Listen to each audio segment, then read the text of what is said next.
Hello and welcome to video number 3. We're going to talk about how to expand and speed up your HTML pages. Now, let me talk about expanding first.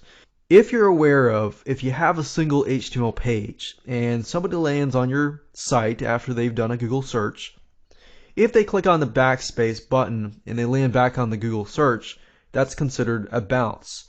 So preferably it's good to have multiple pages that are linked to each other. Now, I'm going to talk more about that in video number 10 and video number 9 and 10 in terms of site navigation and organizing your content and things like that, because a lot of times we can have one HTML page, such as a sales letter, that is extremely long and the content is not broken up and people get annoyed because they can't find the content and so forth.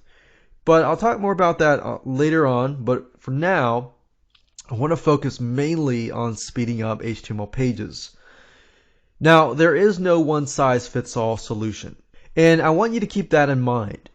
Now, while there is no one-size-fits solution, that's why using these tools like Pingdom, GTmetrix, and Google allow you to see exactly what is wrong or what can be improved on your specific site. Now, I'm going to cover some of the general items and the general things that you can combat. And those are, number 1, cascade styling sheets. Cascade styling sheets, if you're not aware what they are, basically CSS files. They control often the design, the layout, and not necessarily design, but sometimes, but the layout of your website. So, for example, this site here could be using a cascade styling sheet to control the way that things are laid out, the way that this here looks, and so forth. So, CSS is a great way that a webmaster or web developer can program their website. Now, the only downside with CSS is that it can take up a lot of load time and things like that. So having external cascade styling sheets is definitely a plus. Now, if you're just getting started with websites and stuff like that, you're probably not going to want to learn how to program CSS, because that's a programming language typically and does take time to learn. It's not something you can learn over the course of a couple days, unless of course you're a webmaster.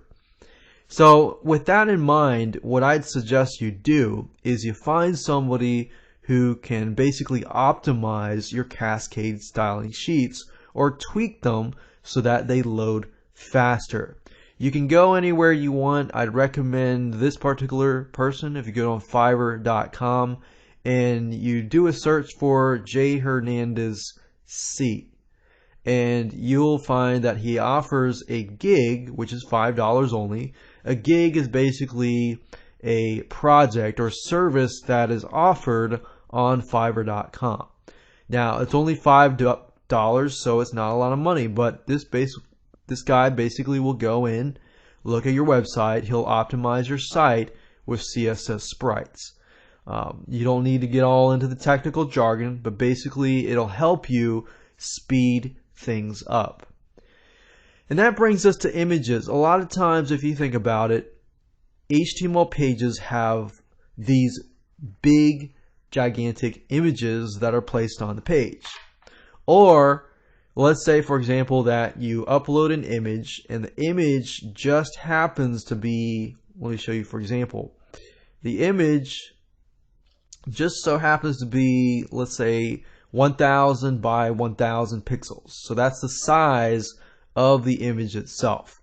But when somebody inserts it onto their page, they resize it on the HTML page and makes it so that it's a thumbnail. It's 150 by 150.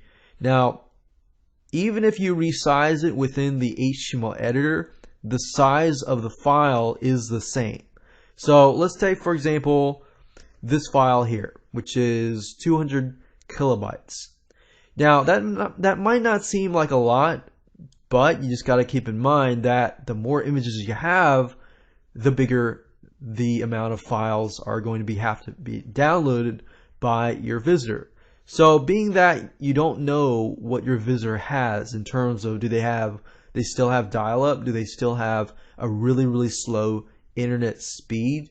Because that could be the case. If that's the case and you have 10 images, that's already about 2 megabytes of files that they have to download before they can actually see your images, your page, and so forth. Because otherwise what happens if they got a slow internet connection and they're trying to download 2 megabytes or even 4 megabytes of files, most likely that's going to take about 10 seconds or even more amounts of seconds and more amount of time just to load the page. So guess what? They're going to leave ticked off, they're going to get pissed off, they're going to leave, and then they're going to go to Google. That's considered a bounce, and then they go find another page. So that's why image optimization is one of the highest things, the top number 3 things that people tend to forget. So what I'd recommend that you do, you can either do this manually, or you can either get somebody to do it for you, or you can use other software programs that will go in, it'll optimize your images and so forth. But let me show you how to do it the manual way. Maybe you don't have a lot of money and you want to know how to do it yourself. If that's the case, let me show you how to do that now. So let's say, for example, this 234 kilobyte file. And we can see, if we right click and click on properties, we can see that it is 900 by 900. So let's say, for example, that I'm going to insert that into my HTML page and I want it to be about 150 by 150 size. So if that's the case, I might as well optimize it to that specific size. So if I right click, edit, and open with, let's say, Paint.net. Paint.net is basically a free image editing tool. Okay, so what I need to do is simply go to Image, Resize, and as you can see, it's 900 by 900.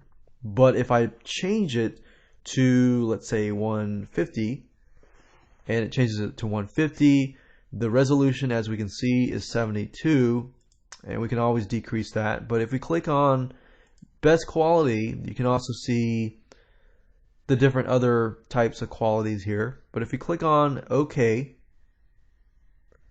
and then we click on save, you can actually change the qualities. Right now it's 95%, but if you decrease the quality, you can actually see how it kind of ruins the image. So you can play around with this until you get to a point where it looks clear, but it's not super duper clear. So that way we've narrowed the size down.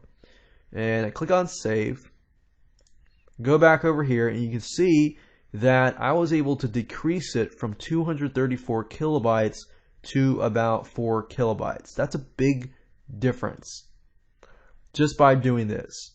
So if you can imagine, 234 kilobytes times, let's say, 20 images is 4.5 megabytes. About roughly, not exact, but that's about how it is.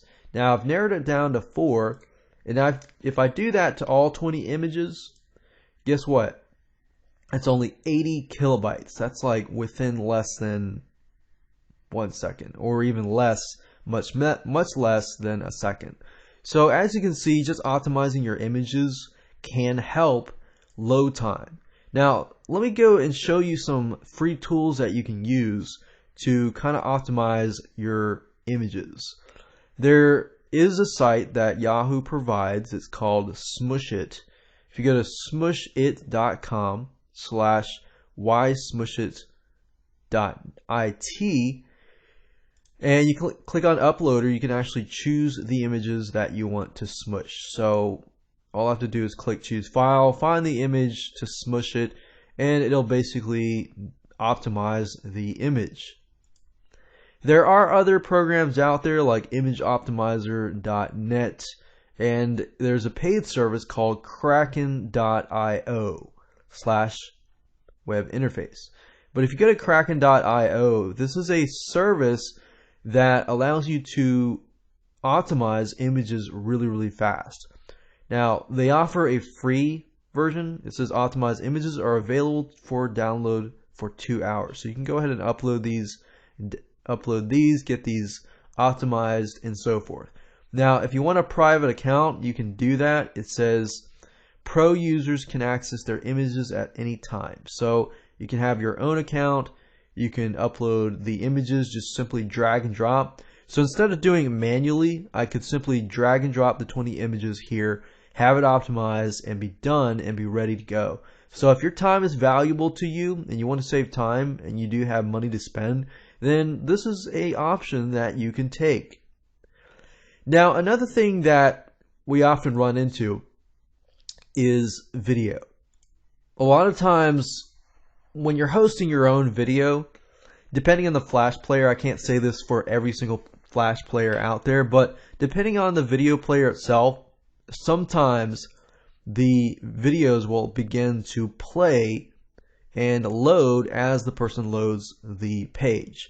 So if that's the case, you want to find a way to avoid loading them automatically. Now, it's a good way to host your videos on a third-party site and have people actually load it on a third-party site, because it's utilizing, like for example, Vimeo or even YouTube's video hosting servers. It's not utilizing your own server. And the reason why that can cause problems is because when you're loading video on your own web host, then when somebody lands on your page, they are loading the images, the CSS files, and the videos and everything else that are running on your server.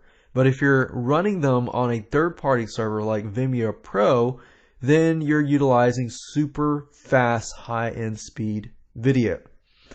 The reason why I recommend Vimeo Pro is because it's super easy to use. You get tons and tons of space. You get about 1,000 gigabytes of space per year with unlimited HD quality plays. So no matter if somebody has a fast internet connection, they can actually watch HD quality videos. If they don't, they can turn HD off. And what I like about it is it's super easy to organize your videos. So even though Vimeo Pro is $199 a year, in essence, what I found is it actually saves you money versus actually using your own web hosting account. So that's just something that, a little tip that I've come across. You can also use YouTube. YouTube allows you to upload videos and embed them, but just keep in mind that if somebody finds your links, they can always embed it on their own site as well. So whatever you upload to YouTube is not necessarily technically yours once you've uploaded, and you allow the embed code to be embedded.